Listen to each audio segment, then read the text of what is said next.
Hey everybody, Nathan Brown here with FCP Euro, and today I'm going to show you how to do an oil change on a 2016 to 2025 Audi A4, A5, and A4 Allroad.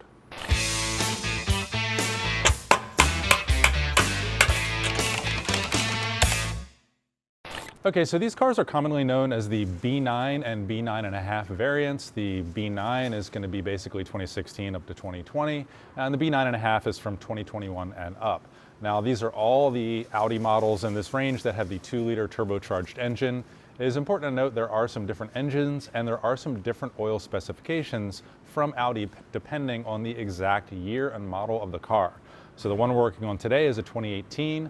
The earlier versions use the 502 specification oil. That's what I have right in front of me. It's a 5W40 that we're going to use. The later models, 2019 and up, may use a different spec like 504 or 508, and maybe a lighter oil as well. So you just want to verify that before you're making your change that you're using the correct oil, especially if your car is still under warranty. That's something to think about. If you are looking for the correct parts for the car to do the oil change, just put the exact year, make, and model into our vehicle selector at fcpure.com, and we'll display the right kits and oils for your car. So with these cars, you can actually do the oil change from up top or down below. I'll show you both ways to do it today and give you some of my thoughts as to why you may want to do a full oil change, pulling a drain plug or using an evacuation system and sucking the oil out through the top, depending on how many miles on the car, if you just recently purchased it or something along those lines. So with that, we're going to go ahead and take a look at the tools we're going to need to do this job. Starting from the right, we have our CTA no spill oil funnel kit. We have a CTA drain plug tool, a 32 millimeter CTA oil filter housing socket, and then some basic hand tools. We have a quarter drive ratchet with a short extension, a T25 and a T30 socket, a 3/8" ratchet with a 13 millimeter socket, a pair of pliers, a hook tool, and of course a little extra brake clean to clean up any spills if we happen to get any oil residue anywhere on the car. So with that, let's go ahead and get the car in the air and we'll get started. So before we get the car in the air, I'm going to show you the process of doing the oil change from the ground. Now, it's very, very simple to do that. You only need a couple tools. It's very quick, easy, and it's probably my preferred way to do it on most of these cars. However, if you have purchased an Audi like this one, used, maybe it has some miles on it, you haven't done a full oil change on it, oftentimes what I would do is put the car in the air, do a full oil change where you pull the drain plug, get everything out, possibly send like an oil sample out to be tested just to kind of check the condition of the engine. And then from there on, you can kind of do it via this method, which is a heck of a lot easier. You don't need to put the car in the air, and it's usually a lot cleaner too. So for that, obviously you got your engine here. All you have to do is take this engine cover off. You just want to pull up straight. It has little rubber grommets that pull it off. So once you have that off, just set it to the side, and we basically have access to everything we need right here. So that's going to include the oil filter housing, the dipstick tube, which is actually where you will be sucking the oil from, and then the refill cap here on the front of the engine. So really, really easy to get access to everything you need. So the first thing you want to do is basically grab a pair of flat pliers, and you're going to pull this cap out. Depending on how recently this has been out, sometimes these can be very, very tough to get out. I always like to loosen the oil cap to potentially relieve any vacuum that may exist there. It's not likely, but you don't want to create any extra suction or any additional friction there. So basically all you do is grab it, pull it straight up, and it comes right out. You can see this plug basically just has a little rubber O-ring on it. Super easy to do. Okay, so I've now got the CTA Tools evacuation pump. Now you can see this one's got quite a lot of use on it. We use this in the shop all the time. So it's one of those things that you kind of make that investment once and then you can use it for years and years and years without any issue. So you have this hose here. This just connects up top, locks in. So it's important to note with this tool, it's pretty flexible. It has an internal pump you can use, and it also can be hooked up to shop air. I've always just used the pump because I'm usually doing it in my driveway or something like that. But depending on what equipment you have, you can do it a little bit faster and easier that way. So what you want to do is take the smaller diameter hose, snake that down in through that dipstick tube until it hits the bottom. And then all you have to do, pump it up. So as you can see, as I've created vacuum, it's starting to suck that oil out through this hose. And that's pretty much all you have to do. Now, it does take a little while. It might take you 20, 30 minutes or something like that. If obviously the engine is warmer, it'll happen a little faster if the oil's thinner. But it's basically painless, easy, and all you have to do is come back over, give it a few more pumps every once in a while, and that's just gonna suck all the oil out. Super easy to do. So, assuming that this is the way you're gonna do it, that's pretty much all you have to do through this process. But rather than do it this way 100%, I'm gonna go ahead and get the car up in the air and show you how to take off the underbody panels and do a full service that way by removing the drain plug. Okay, so once you have the car up in the air, your first step is gonna be to take down this belly pan here, which has a couple different types of hardware that hold it in place. Now, depending on your exact year and model, there may be some variations here, and it's worth noting, I already figured out, this one's actually missing a couple pieces of hardware as well. So essentially the basic process is gonna be the same, but there may be some variations, just keep that in mind. So the first thing we're gonna use is we're gonna use a little T25 socket here, or we're gonna undo the quick fit fasteners here. And then we have a couple of T30s up here at the front. This one only has 2. There's actually space for 4. So clearly somebody lost some stuff when they were working on this car in the past. It doesn't actually really affect how the belly pan's held on all that much. All right, so once that stuff's free, you have these 2 13mm bolts on either side. So I'm just gonna use a socket to get those broken free. And with that, the belly pan comes out and away. And it's important to note or look when you're doing a service like this, just to see if there's any oil residue or anything like that on the pan that you're gonna see as a possible issue or something like that. So we're not really seeing anything here at all, nice and clean. So it doesn't look like there's any additional oil leaks or anything that we would have to chase down in this vehicle, you know, while we're doing our change. Okay, so once you have the belly pan out, you now have access to your oil pan here. And I know this is plastic, and the drain plug is plastic as well. We do have this specialty tool that we're gonna use that basically plugs right in there and allows you to remove that easily. You can also use a slotted or a flathead screwdriver, but this specialty tool makes it really nice and easy, and it's nice and short and compact. You'll see this is pretty close to the subframe here, so you might get a little bit of oil residue there. So you just wanna have some brake clean and some rags on hand to clean that up in case that happens. So all you have to do is take this little specialty tool. You'll note that the vertical part or the slotted part kind of faces up, and you just slot it into the drain plug, and that'll allow you to turn it lefty loosey, same as a normal thread, and it'll pop right out. And so you basically just want to give this some time, let all the oil drain out till it gets to a very slow drip. Now it's worth noting that any of the oil change kits that we sell for these cars do include a new drain plug. You generally don't want to reuse these since they are made out of plastic, and the only seal is a little rubber O-ring, and that can begin to degrade over time, and you might get a leak out of it or something like that. So once the oil kind of slows down to a very slow drip, you can go ahead, take your new plug, have it on your tool there. You're going to insert that in and turn it to the right to get that tightened in. It's a pretty coarse thread, so it's not like a quarter turn or anything like that, but it'll just take about 1.5 to 2 turns to get it locked in and everything sealed up.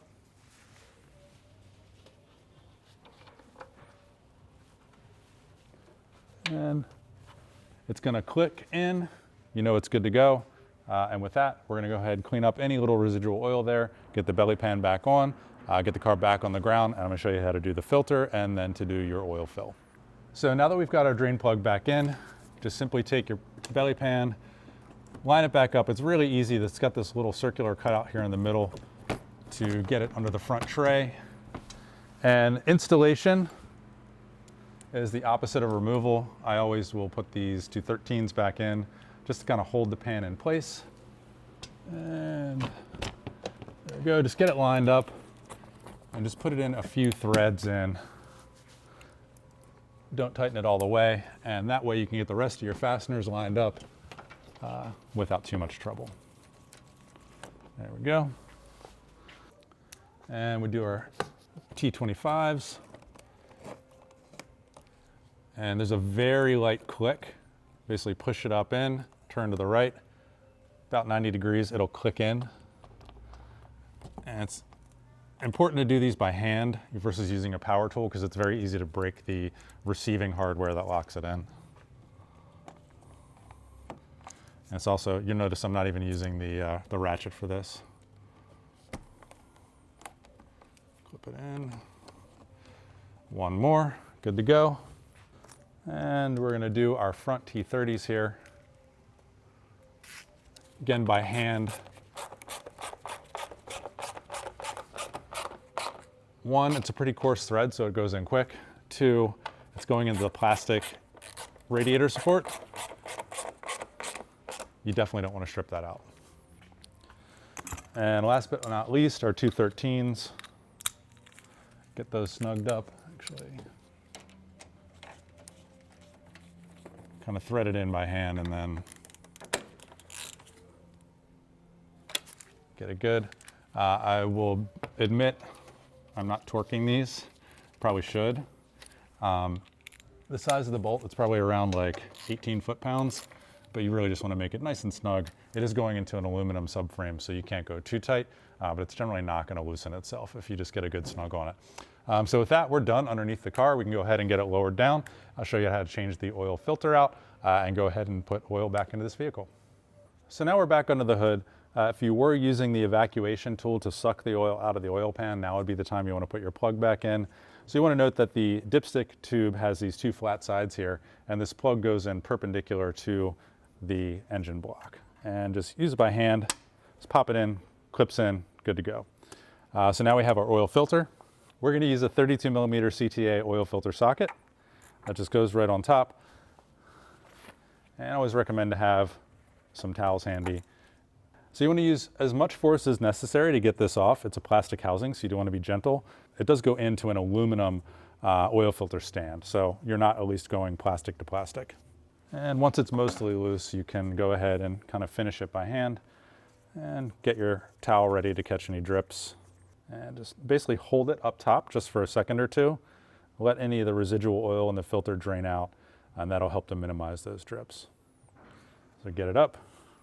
Okay, so now we have our oil filter housing out. All you have to do is pull that old filter out like that, set it to the side, get your new Hengst filter. And this is going to include a new O-ring as well. And so you want to take your hook tool. Old O-ring is here at the bottom. You can see there's some spots in here where you can kind of get a really easy grab on this, and you just kind of want to pull it up and out and around, super easy. The new one, you want to roll on. Don't want to stretch it too much. You just want to get it just enough that it goes around the threads there, and then roll it down once you get it on. Now I've got a lot of residual oil kind of getting all over this O-ring, but that's actually a good thing. You want to make sure that the O-ring is lubed appropriately. When it goes back into the housing, you don't want it to tear or otherwise get any damage. So because I'm working a little bit dirty, this is actually in pretty good shape. Normally I'd go ahead and open up the new oil and probably lubricate that, but I think we're going to be good to go with that. So the new filter is basically the double-ended. It really doesn't matter which way it goes. So you just want to push it down in there until it clips in. That's about it. And you go back over to your vehicle here. Has the drain back valve, just fit it over top of that and thread it in by hand as far as you can, which is probably going to be most of the way. Once the O-ring starts making contact, you can basically switch over to the socket, and you'll note that it does have the specified torque of 25 Newton meters there on the oil filter housing. So once that's snugged up, all you have to do is fill the vehicle with oil and you'll be set. So I'm going to be using this quick fill kit that we sell at fspiro.com. So basically, it'll lock into the timing cover here and make it really easy to add oil in here without spilling it. That is a very, very compact, tight space. And although you can, certainly pour oil in there without spilling it, I would rather not do that. So you basically just turn it, the same. It clips in the same way that the oil filler cap does, and you'll be set. We're using the Liqui-Moly Light Loft 5W40 oil. This is, if it's specified for your Volkswagen or Audi, this is probably my favorite to use. I use it on all my own vehicles. We also offer the full range of Liqui-Moly additives on the website. That includes the Ceratec oil additive and the MOS2. They both have different functions. I use both of those interchangeably. You basically want to use like the Ceratec once every 4 or 5 changes, and I use the MOS2 on all the other changes. Those two additives offer additional protection over the standard Light Loft oil. I'm not going to be using those today. but that is available on fspr.com, and I do recommend looking into those if you plan on keeping your car for a while. And I generally don't overfill these engines at all. You don't really ever want to overfill any engine to a certain extent. Sometimes there's reasons for it. But these Gen 3 engines, the Gen 4 engines, don't really have oil consumption problems like some of the older ones did. So usually once you get it topped up, it's pretty good to go for almost the entirety of the oil service, until you're ready to change it again. So that is worth noting. I recommend changing your oil every 5,000 miles in this vehicle. That includes pretty much any modern Audi engine, no matter what. They usually specify 10,000 miles, but unless it's a diesel, I definitely don't do that. By changing your oil every 5,000 miles, you're gonna get a lot longer life out of not only the bearing surfaces and the internal components that are physically rotating with the assembly to make power, but all of the additional oil-filled, oil-fed components that include your timing adjuster gears, timing chain tensioners, and things like that. So 5,000 mile changes, you're gonna get many, many more miles out of this without trouble than if you did the 10,000 mile changes. We're gonna go ahead and loosen our filler. Make sure I don't drip any oil. So once you're done, just take your cap, put it back in, locks in. You don't have to put any, pressure on that or anything like that. It's plastic going into plastic, so make sure you don't over tighten it. And with that, we're ready to get the engine started, get it warmed up, and set the oil level using the MMI system inside the car. So now that we have the engine warmed up, we're gonna go ahead and check the oil level through the Audi MMI system. So what you wanna do is hit your menu button up here on the left, cycle it around to vehicle. It looks like we're in the drive select mode, so you're gonna use the silver button to tab over.